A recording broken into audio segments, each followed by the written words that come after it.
बनाना चाहता है माँ के दरबार में। बता दो भरत भाई। जय जय। लेकिन एक बात तो बता दूं, देखो सुबह मुझे मालूम पड़ा था कोई बात। लोग कहते थे भगवान के मंदिर में लोग पूजा करने जाते हैं, माँ बाप घर में भूखे बैठे रहते हैं। सत्य बात है ये। यदि माँ बाप घर में भूखे बैठे हैं और तुम करोड़ों रुपयों का भंडारा करो तो भंडारा बेकार। माँ बाप घर में प्यासे बैठे हैं और तुम रोडों पर चाव लगा के पानी बांटो तो बेकार। मंदिर में तू छप्पन भोग लगा रहे हो, पूजा कर रहे हो, माँ बाप को समय से खाना नहीं दे रहे हो तो तुम्हारी सब पूजा बेकार। क्यों?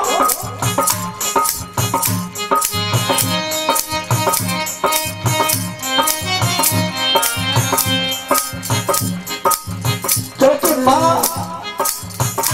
ऐसी होती है जो तो 6 बेटों को पाल देती है, लेकिन 6 बेटों पे माँ पाली नहीं जाती।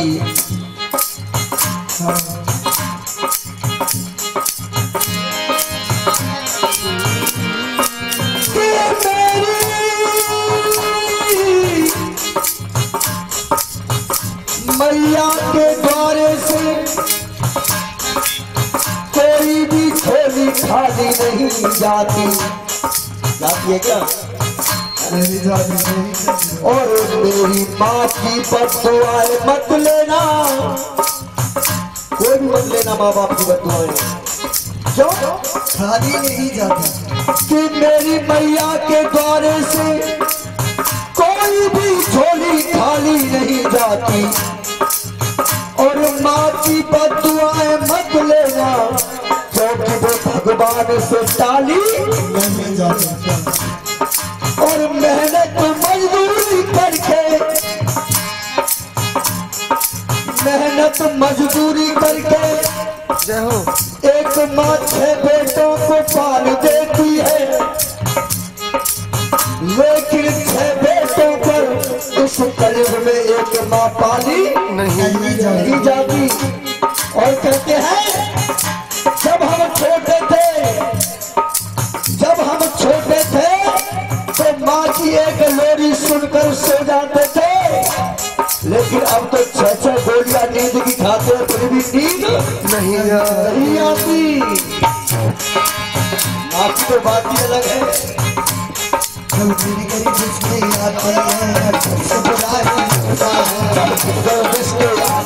हर सबसे बुराई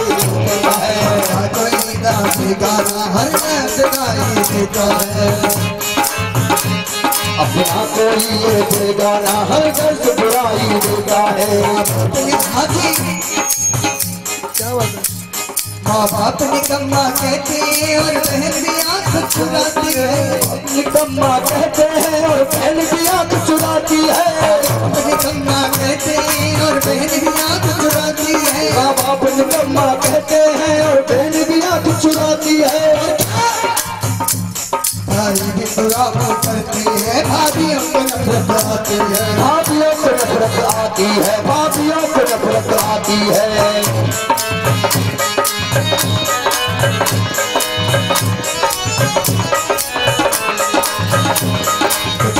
अधर्मी धर्म निकर बनना पीछे पछताएगा।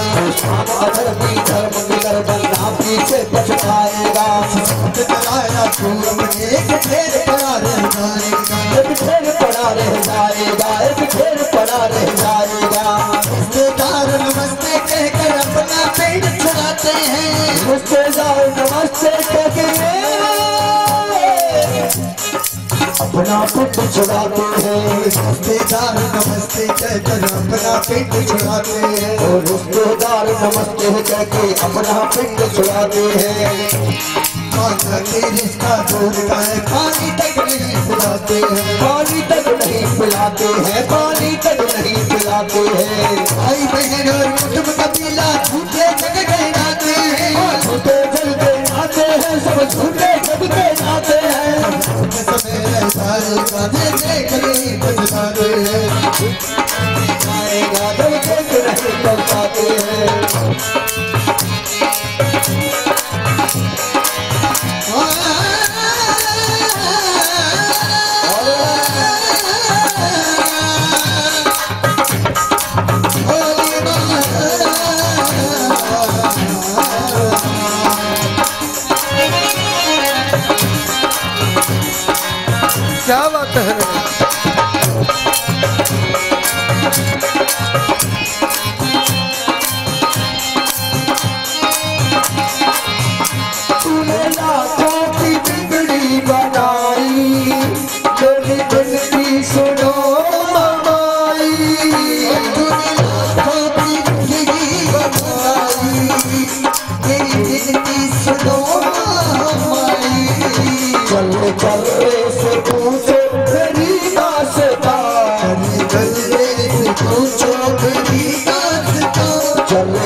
अपने दरबार के कलियां चुन चुन के मैं आया हूँ बड़े प्यार से।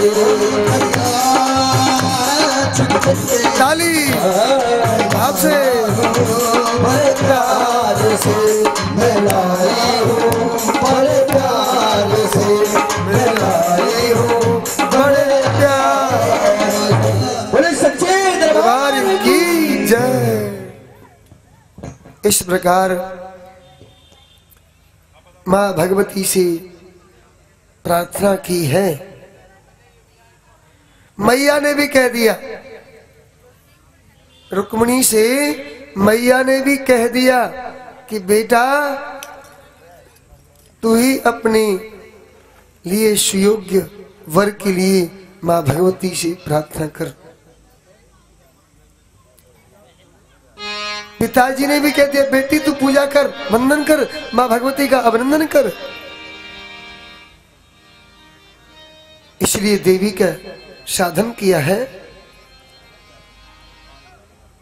स्वयं लक्ष्मी होते हुए भी यह एक मर्यादा में रहकर भगवती का पूजन कर रही हैं।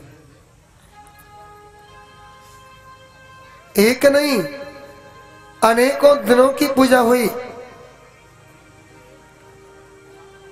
जब सुयोग्य वर का पता चल गया ही है तो अपनी मां ने कहा बेटी नारद जी ने योग वर तो बताया दिया लेकिन तेरा भाई इसमें रोड़े अटकाएगा। कल की चर्चा का विषय था इसे, इसलिए आज व्याख्या में समझा रहा हूं। कल बहुत समय हो रहा था, भक्तों को लग रहा था कि रुक्मी झगड़ा करेगा और वही हुआ, झगड़ा किया भी।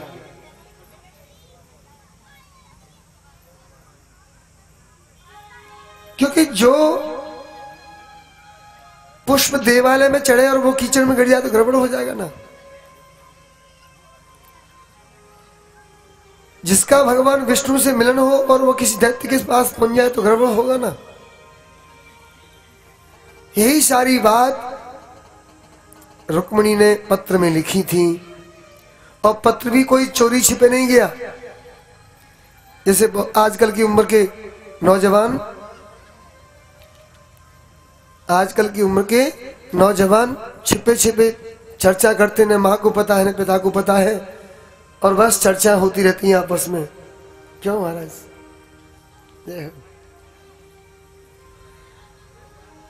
अब बाद में पोल खुलती है तो दोनों घर बर्बाद होने लगते हैं। क्यों? ये सोचते हैं कि रुक्मिणी और कृष्ण ने ही ऐसे किया, उनकी शादी हो गई, पत्र लिख के भेज दिया, चुपचाप हो गया, चले गए लगे, लेकिन पक्का नहीं मरा। भागवत तो बहुत सुनते हैं लेकिन भागवत के रहस्य को नहीं सुनते, केवल ऊपर के फूल को देखते हैं। लेकिन फूल खिलने में क्या हुआ, कितने कष्ट हुए, क्या परेशानी हुई, किस प्रकार से घटना घटी, वो पूरा नहीं समझते। क्या महाराज? यही है ना कि भागवत तो बहुत हो रही है पर भाव नहीं बनना।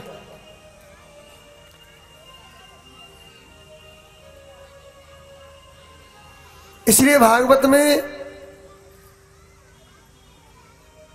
जो बड़े बूढ़े विद्वान सज्जन हैं पुराने, वह सब नाच गान को जो रोकते हैं उसी में से रोकते हैं। अरे तुम्हारा भाव बदला हुआ है, फूहड़ फन के रूप में नाच रहे हो। अरे हम तो कृष्ण जी की तरह नाच रहे हैं। कृष्ण जी का एक काम का रोष नहीं था, काम का लेश नहीं था, काम का भाव नहीं था, एक प्रेम का भाव था, भक्ति का भाव था। इसलिए विद्वान रोका करते हैं। लेकिन अगर सच्चे मन से भाव से अगर हम प्रेम पूर्वक अगर उसे फूहड़पन को छोड़ करके भक्ति में लीन होकर नाच रहे हैं तो हमारा दुख दूर हो गया, भगवान की भक्ति बढ़ गई।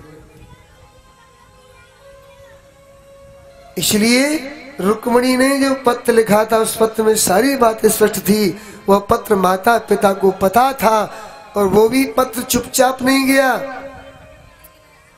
ऐसा नहीं है मोबाइल में मैसेज कर दिया, मोबाइल से भेज दिया हो क्या महाराज, या व्हाट्सएप पे भेज दिया हो चुपचाप, ऐसा नहीं हुआ। अब तो नई नई तरीके आ गए हैं। कहो तो फेसबुक में भेज दिया,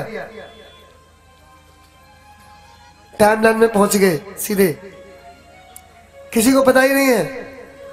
लेकिन जब बाद में खुलती है बात, उसकी एक चाबी और होती है। टाइमलाइन को भले आप खोल लेते हैं, लेकिन जो साइंस बैठा है, कंप्यूटर बैठा है, उसकी सबकी चाबी एक के पास ही रहती है, जो खोल लेता है किसने किसको कहां भेजा। जैसे मोबाइल में बात करते हैं, एक बात यहाँ की और हमने तुमने आपस में नंबर तो ले लिए, पता चल रही है कौन सी बात हो रही है, लेकिन इसकी रिकॉर्डिंग भी हो रही है और किस नंबर की कहाँ हुई है आप तो कह रहे हैं हम ही को पता है, लेकिन मशीन कंप्यूटर बैठी है, वो देख रही है किसने किस समय पर किससे बात की, सारी पोल खुल जाती है।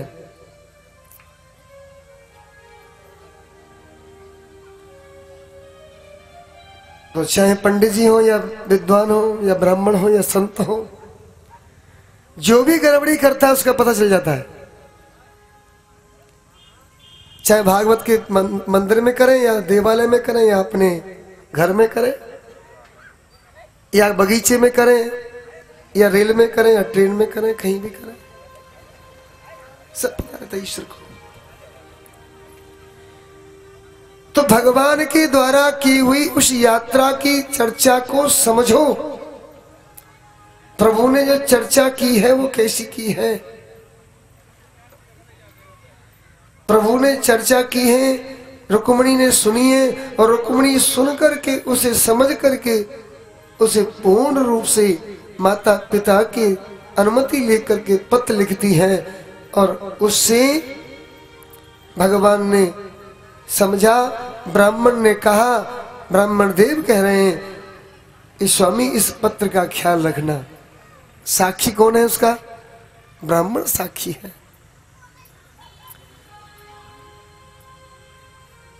तब मेरे गोविंद गए, चोरी नहीं की, कोई अपहरण नहीं किया। अपहरण किया होता तो मेरे प्रभु ऐसे नहीं करते। वो तो हजारों हाथ वाले प्रभु हैं। अब बहुत से इसको अपनी आदत में ले लेते हैं प्यारे सज्जनों कि अपहरण प्रभु ने कर लिया। अरे साहब, कृष्ण तो छलिया था, अपहरण करके ले गया। अपहरण भी नहीं किया, सम्मान सहित रुक्मिणी ने अपने हाथ को आगे बढ़ाया, प्रभु आप मुझे ले चलिए, ये दैत्य है और यहां से ले चलो। और वह भी कब?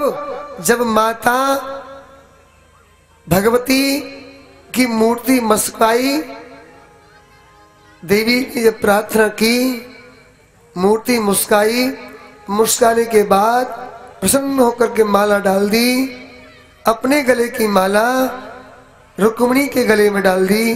रुक्मिणी प्रसन्न हो गई, काम बन गया। जैसे माता सीता ने पूजा की, देव पूज पद कमल तुम्हारे, सुंदर मन सब हों सुखारे, मोर मनोरथ जानो नी के, और बसव सदा उरपुर सभी के। पर मैंने अपनी बात मैया मन की सबके सामने यूं नहीं कही कि हंसी उड़ाएंगी मेरी सखियां, मेरे पड़ोसी लोग। इसलिए कीने प्रकटन कारण कही, और असक चरण गहे वैदेही। वैदेही ने भी चरण गहे पकड़ी थी। माता जानकी जी स्वयं पकड़ती चरणों को देवी के। ये महक जानती है, पहचानती है। आज सज्जन बंद मात्र शक्तियों, मेरा आग्रह यही है कि भगवान श्री कृष्ण की प्रत्येक चरित्र पावन है, एक से सुंदर एक सुंदर है। उन सुंदर चरित्रों पर शंका न करके प्रणाम करें, स्वागत करें, वंदन करें, अभिनंदन करें। चाहे वो रास का विषय हो, रास के विषय में भी बहुतों ने शंका की,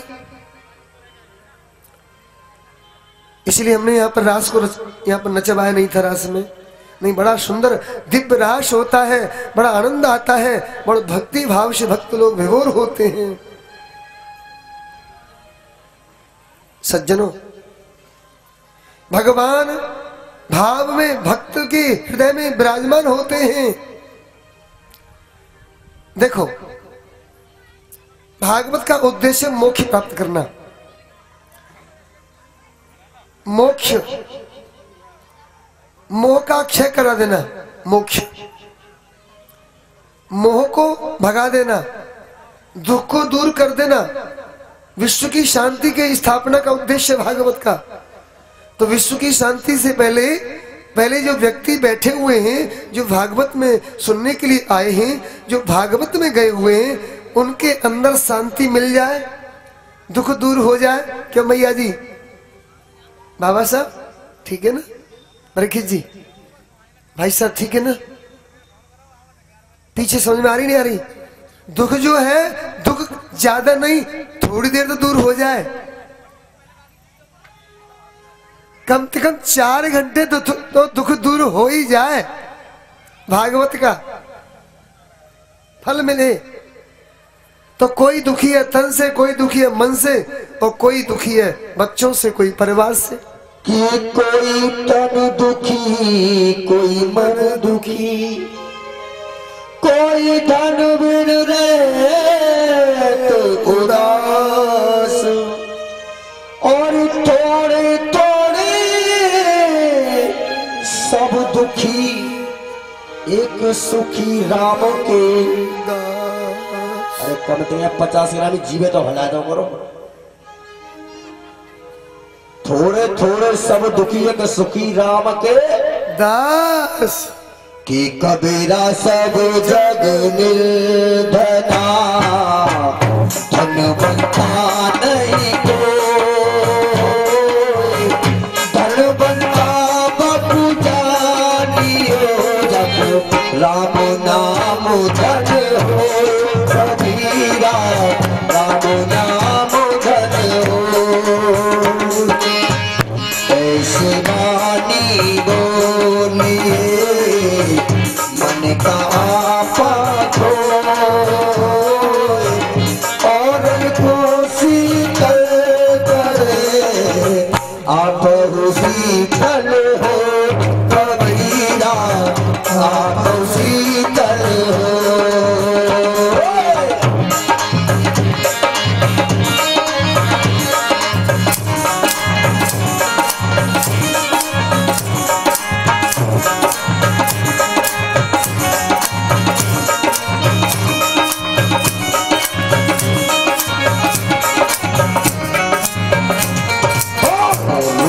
सूखा खाए थे, ठंडा पानी थी, देख आई झोपड़ी तू, मदन चावे जी, भैया मदन चावे जी।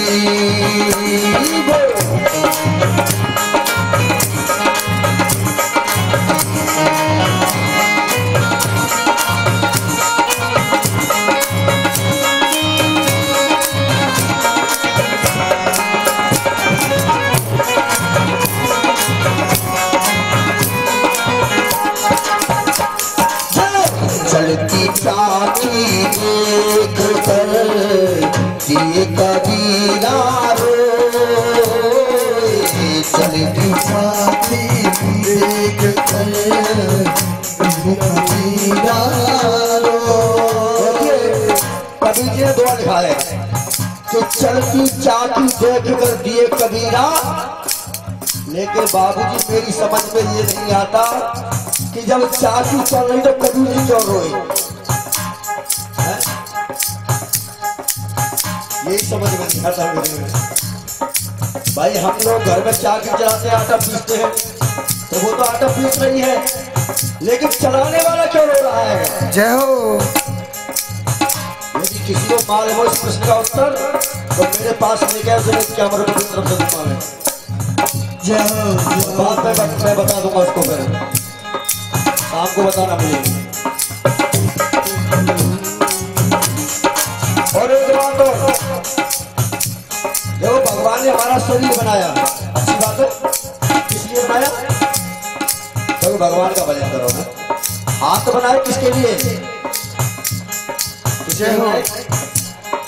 खाना खाने के लिए। नाक बनाए किसके लिए? सुंदर सुगंधी सूंघने के लिए। आंख बनाई किसके लिए? कि सुंदर भगवान के दर्शन करो। मुख बनाया, इसमें अंदर कुछ ऐसी चीजें डालो जिससे शरीर में ताकत आए। लेकिन बाबूजी हमारी समझ में एक बात और नहीं आती है, भगवान ने कान किस लिए बनाए? सुनने के लिए। चलो मान ली, जय हो। आपकी बात मान ली कि भगवान ने कान भगवान की कथा सुनने को बनाए हैं। लेकिन कान आप किसको कहते हैं? पकड़ के बताना मुझे, कान कौन से हैं बताओ मुझे। ये कान तो नहीं, इनसे सुनते हो गए भाई? हम सुनते तो अंदर जो सूरा के छेद हैं उनसे जो सुनते हैं हम लोग, कि ऊपर ये चौकता बना हुआ इससे सुनते हैं। जय हो। तो नहीं सुनते हैं? छेद से सुनते हैं, अंदर छेद है। लेकिन मेरी समझ में ये नहीं आता कि भगवान ने 1.5 बजे का चौकटा क्यों खड़ा कर दिया जय हो पास? आता किसी समझ में? मैं बताता हूँ। भगवान को मालूम थी कि आगे आ रहा है कलयुग, और जब घोर कलयुग आएगा तो इंसान की उम्र मात्र 10-12 वर्ष की रह जाएगी। 10-12 वर्ष में दादी दादा सब बन जाएंगे। लेकिन उससे पहले चौथा चरण चल रहा है। घोर कलयुग चौथा चरण आ जाएगा, अब पहला चरण चल रहा है। तो भगवान को मालूम थी कि जब कलयुग आएगा तो इंसान अंधा जल्दी होगा, अंधा जल्दी होगा कलयुग में। इसलिए भगवान ने सोचा कि चश्मा भी तो कहीं हो गया हो भैया। भगवान ने खूटी ठोकी भी पहले से चश्मा रोक बैठा जाए। आई समझ में? तो इसलिए बताया, चलती चाकी देख कर दिया कबीरा रो, चाकी देख कर दिया कबीरा रो। पागल के बीच में भैया साबित बचा न को कबीरा, साबित बचा न को,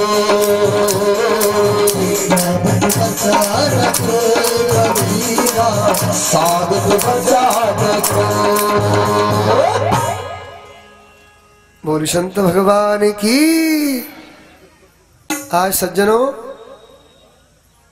यही बात संतों ने कही है कि भगवान की शरण में पहुंच करके और भागवत में पहुंच करके 3, 4, 6 घंटे जो भी समय लिया, उस समय में कम से कम दुख से तो दूर हुए, मोह से तो क्षय हुआ। चाहे नाच करके दूर हुआ, या गा करके हुआ, या सुन करके हुआ।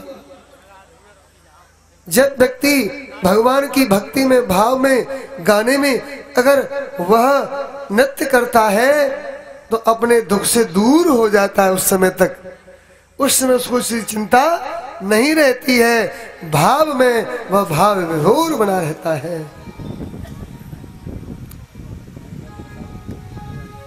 एक सज्जन कह रहे थे, जुगुसना में, मथुरा में भागवत हो रही थी पिछले दिनों। बोले, महाराज, जो लोग भागवत में नृत्य का विरोध करते हैं, एक बड़े विद्वान थे, वैज्ञानिक और डॉक्टर भी थे, जो विरोध करते हैं भागवत में नाचने का, गाने का। श्री राधे। देखिए, हमारे जो भाई टेंट वाले हैं वो भी अपना टेंट ठीक कर रहे थे। उनका मोबाइल गिर गया है, कहीं किसी माता बहन भाई को मिला हो तो उसको देने की कृपा करें, है ना। तो उन्होंने मुझे बताया, महाराज हमको तो बहुत इस विषय में सोचना पड़ता है। अरे साहब, भगवान को रिझा रहे, मना रहे, मान रहे, कैसे भी सही, उनका भाव होता है दुख दूर करने का। जैसे भी दुख दूर हो कुछ समय के लिए, उसको वो अपना मान करके प्रभु से संबंध जोड़ करके रिझाते हुए यदा कदा दुख से निवृत्ति करते हैं।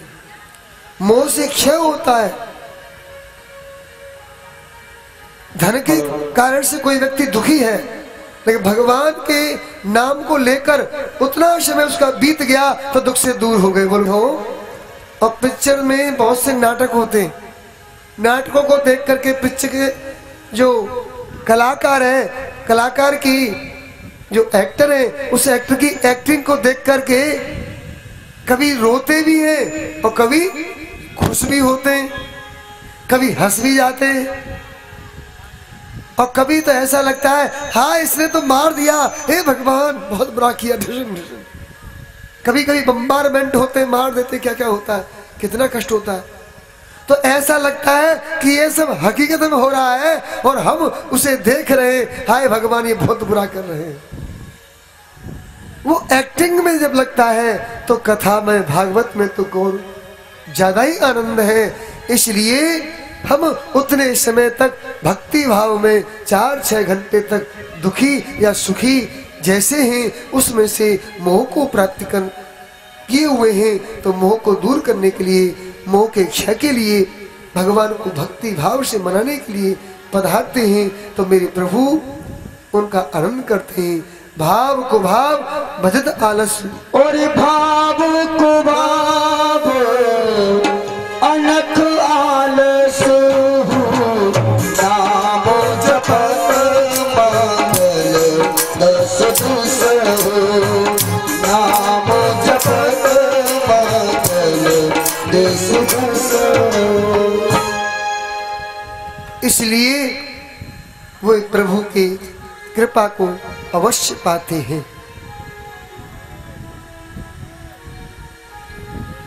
सज्जनों,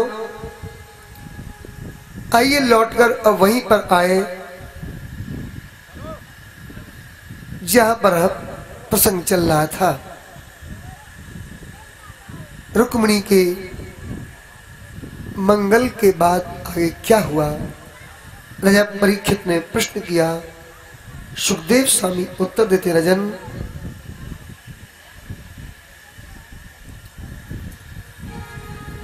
जिस प्रकार भगवान का एक विवाह हुआ ऐसे ही 16,108 शादी भई। राधे राधे। कितनी भई? 16,108 मर गए। अगर किसी की 1-2 हो जाए तो बहुत परेशान हो जाए। इतने बच्चे हों, 2-4 बच्चे हों, 4-6 हों, तो महाराज उनके 16,108 भये तो बालक भी बहुत भये होंगे कि हाँ भैया प्रत्येक के 10-10 बच्चे भये, उनके भी 10-10 भये, तो बहुत बड़ा परिवार हो गया। इन सबको खाने पीने का इंतजाम कहाँ से हो तो को है भैया? 4-6 बालक हो तो वही परेशान है जाके कैसे व्यवस्था करें। दिन रात कमाते फिर भी कमी पड़ जाती है, लेकिन भगवान के ये सब व्यवस्था कैसे हो गई? सुखदेव स्वामी के दर्जन वे भगवान तो समर्थ थे, उनके पास तो सब कुछ है, हम मनुष्य हैं। परंतु जरा विचार करें वेदांत में, 16,108 शादियां हुई